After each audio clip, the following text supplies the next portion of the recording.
ये smart gas work की technique देख लेते हैं। ये 2022 का सवाल है। तो इस सवाल में देख लेते हैं कि लगभग मैक्सिमम लोग मेरे से पूछ रहे थे कि ये वाला जो इन्वेंशन था यूपीएससी का, ये 2022 में स्टार्ट हुआ था। तो इस वाले क्वेश्चन को देखते हैं।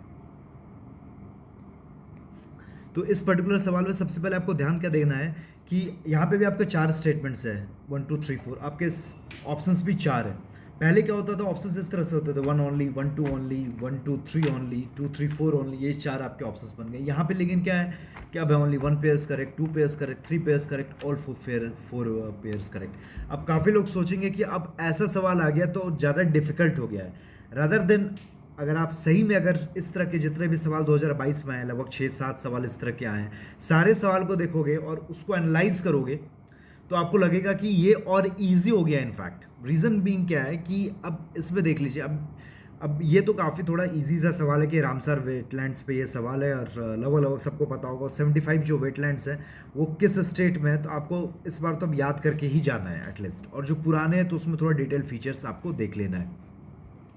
तो अब यहाँ पे देख लेते हैं कि इस पर्टिकुलर क्वेश्चन में ऐसे आएगा तो करना है। अगर आपको पहले कुछ ना कुछ लेट से पता होगा कि लेट से आपको ये पता है कि रेणुका आपका तो हिमाचल प्रदेश में है, और आपको पता है कि सस्थम कोटा आपका केरल में, लेकिन तमिलनाडु में नहीं है। तो आपको ये पता है कि एक सही और एक गलत है। जब एक सही है एक गलत है तो एक गलत हो गया, ऑल 4 पेयर्स करेक्ट तो हो नहीं सकता। ठीक है, एटलीस्ट 1 तो सही है। अब 1 भी सही हो सकता है, ये भी सही होगा तो 2 सही हो जाएगा, ये भी सही होगा तो ऑल 3 पेयर्स करेक्ट हो जाएगा। तो इन तीनों में कुछ हो जाएगा। तो सबसे पहले आप अपना नॉलेज लगा लीजिएगा।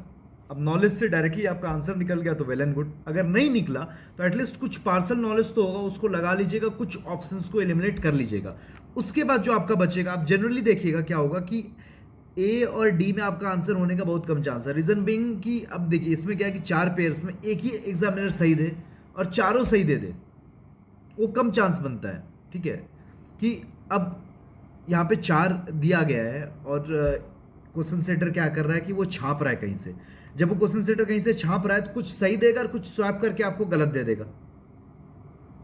और जब कुछ स्वैप करके कुछ ना कुछ तो आपको गलत देगा, तो सब सही तो देगा ही नहीं। तो ऐसे ही तो ऑल 4 पेयर्स का चांस बहुत कम बनता है। और एटलीस्ट इतना भी नहीं करेगा, 3 पलट देगा। वो जनरली क्या करेगा,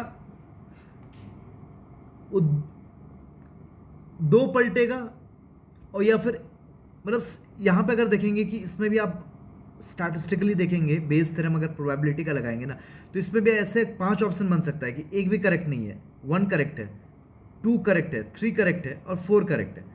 तो अब इसमें देखेंगे ना, सबसे ज़्यादा जो प्रोबेबिलिटी होती है ना, तो इसमें इसकी होती है।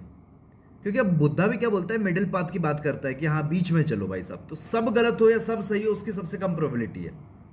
तो 0 स्टेटमेंट्स करेक्ट या ऑल स्टेटमेंट्स करेक्ट, तो उसकी सबसे कम प्रोबेबिलिटी है।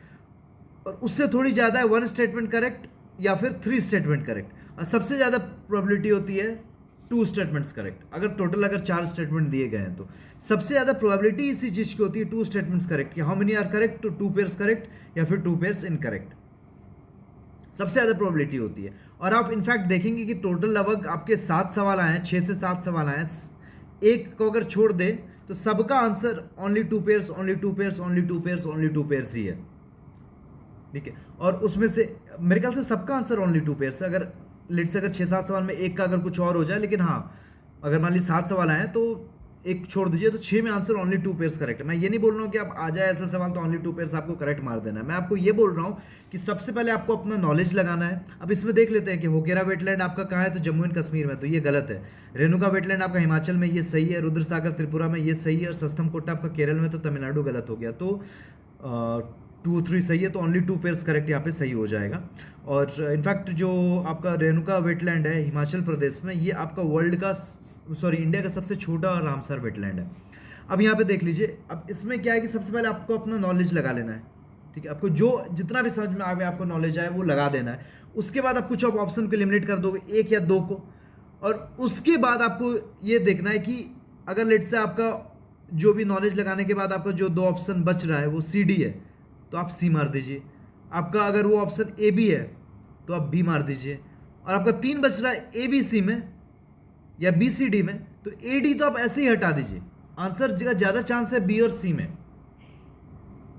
ठीक है, और उसके बाद भी अगर लेट से लॉजिक आपको नहीं मिल रहा है, फिर भी आपको तुक्का ही मारना हवा में, तो फिर ज़्यादा प्रोबेबिलिटी होगी ओनली 2 पेयर्स करेक्ट की। अब बेस थ्योरम से, अगर मैथमेटिक्स का सिंपल सा थ्योरम है, क्लास 12 में पढ़ाया जाता है, ठीक है, आपको सीसाइड के लिए कोई ज़रूरत नहीं है, लेकिन इन केस अगर ये आपका फंस रहा है, क्योंकि आपको कुछ पता होगा, लेट से ये तो रामसार है, इजी सवाल है, बाद बाकी पे अगर सवाल देखेंगे तो कुछ आपको पता होगा, कुछ नहीं पता होगा, तो कुछ आप ऑप्शन को एलिमिनेट कर लेंगे। अगर एक भी ऑप्शन को एलिमिनेट कर रहे हैं तो आपको वो सवाल सॉल्व करना है, लेकिन आप सवाल सॉल्व कर रहे हैं, लेकिन आपको लेट से फिर बाद पार्शियल नॉलेज है, बाद बाकी नॉलेज नहीं, तो आंसर कैसे निकाले? तो आपको कुछ तो थोड़ा तुक्केबाजी करनी होगी, seeing the previous year question papers. तो उसमें ऐसे भी आप बेस थ्योरम लगाएंगे तो लेट से सबसे ज़्यादा प्रोबेबिलिटी ओनली 2 पे, अगर 4 स्टेटमेंट है ना, तो ओनली 2 पेयर्स करेक्ट की सबसे ज़्यादा प्रोबेबिलिटी होती है। 1 करेक्ट या 3 करेक्ट उससे कम प्रोबेबिलिटी होती है, या फिर 0 करेक्ट या ऑल 4 करेक्ट उससे भी कम प्रोबेबिलिटी होती है।